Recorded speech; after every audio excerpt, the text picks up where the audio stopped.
Super Mario World is a fascinating case of game design, in that it has not one, but two first levels. When you start the game, there's Yoshi's Island 1 to your left and Yoshi's Island 2 to your right. Normally this would mean that you play 1 first and then proceed to 2 thereafter, but here you're given the option to choose either or to be your first level, meaning that until you select one, they are each simultaneously the first level and not the first level.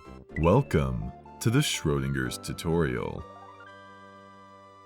Why the game developers put themselves in this situation is completely unclear. You don't know which level the player is going to select first, so you've got to design both as a tutorial level to cover your bases, with the added challenge of making sure that you don't bore the player. One takes notes from Super Mario Bros. By depicting empty space on the right side of the screen to lure you into heading right, but this lesson is quickly overshadowed by a Koopa without a shell heading towards you. The shock may cause death or hopefully a jumping reaction to avoid this new foe. 2 has no such surprises and instead presents an empty shell. Walking into it normally will kick it, whereas holding the dash button allows you to pick it up and then kick it, with a line of Koopas to test this technique out on. One's first real enemy is a Bonsai Bill, which looks dangerous but isn't actually all that scary considering you can simply walk under it. That is, until you run into a Rex, an enemy that functions quite similar to Mario in that it gets shorter after taking a hit and finally is disposed of after a second strike. 2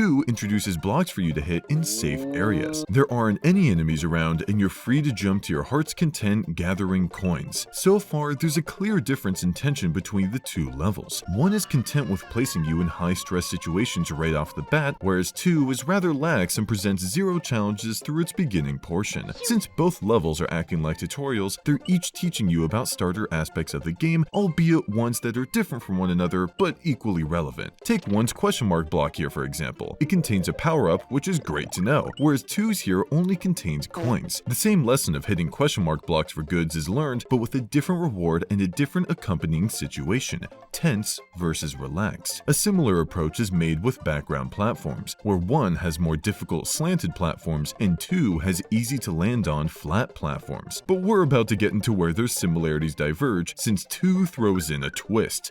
Yoshi. The first place on the map you start on is Yoshi's house. The goal of the game is to save Yoshi's friends and the princess, and you're currently on Yoshi's Island, so it's a given that Yoshi was going to show up sooner or later. But what's strange is how Yoshi makes no appearance in 1 at any point. That's because 1 is a tutorial on how to play the game without Yoshi, and 2 is a tutorial on how to play the game with Yoshi. This isn't to say that 2 doesn't have pointers of its own if you happen to lose Yoshi or skip him entirely, but it's clear that the design of this level is meant to show you how he works. If Yoshi eats enough things in a level, he'll produce an egg that contains power-ups. Notice how all the fruits in the bushes are at the exact height for Yoshi to eat them by simply walking by. This means that unless you somehow lose Yoshi after getting hit, which is unlikely considering there's only 1 pit in this level, you'll see how helpful eating things can be. You're also given Koopa Troopas, who are normally 2-shot enemies, but Yoshi obliterates them with a single stomp. And in the event you skip Yoshi here, you're still taught a good lesson via hitting this announcement block, which teaches you about the spin jump, a move that, just like Yoshi, can one-shot enemies that normally tank too. Heck, if you decide to instead swallow the red Koopa Troopa here and spin him out, you're shown how Yoshi can use him to breathe fire, with the green Koopa serving as a projectile. The devs managed to craft a section that adapts to you so that no matter what you do, you'll learn something. 1 doesn't have this same dynamic design, which is perfectly fine because it doesn't have Yoshi, so it can focus on delivering straightforward lessons on how the game is played without him. We have a mushroom that pops up from behind a bush to ensure that you're large enough to break these blocks to enter the pipe, something that can't be done while you're small. Granted, it's very possible that you won't know how to spin jump at this time, making this section one of confusion where you're unsure how to get past it. Depending on the player, they'll either experiment enough until they figure it out or simply move on. If they do figure it out, then they'll encounter their first underground area, which challenges them to do the same spin jump maneuver for a dragon coin, a special collectible that grants a life if enough are collected, but at this stage is just a neat looking coin to the player. This is also how you learn to go into pipes, so you'll exit the underground pipe the same way, launching into the sky and being forced to zip through the checkpoint. You can't be exactly sure that what you went through was a checkpoint since there's nothing to point out that it is, but if you've played games before, then it's a safe assumption. If not, then the situation was fun enough regardless. The constant use of Rexes here may seem annoying since they take 2 hits hits to defeat, but they're genuinely good first enemies to throw at the player to test their jumping abilities. Koopas don't work since they don't actually die upon being jumped on and have the extra mechanic of shell kicking and picking up the shell. Rexes do die and are a clear indicator that you did something right. In the event that you wish to avoid the Rexes, there are platforms above them, similar to the ones prior in the level. In case you have a cute little item up on this square here, this box lets you know that it's called a stored item and informs you how to use it. These little details are important and very appreciated since it shows the care that the devs have towards your experience. Remember this checkpoint we brought up earlier? Notice how the white banner is high up, designed for you to blast through after launching out the pipe, whereas the checkpoint banner in 2 is at ground level, designed for you to simply walk through it. In both cases, the checkpoint banner was tinkered with so that you would touch it based on the expected scenario, and that's pretty cool. 2 finally starts ramping up its difficulty with Monty moles that pop out of the background, who are easy pickings for Yoshi to swallow up.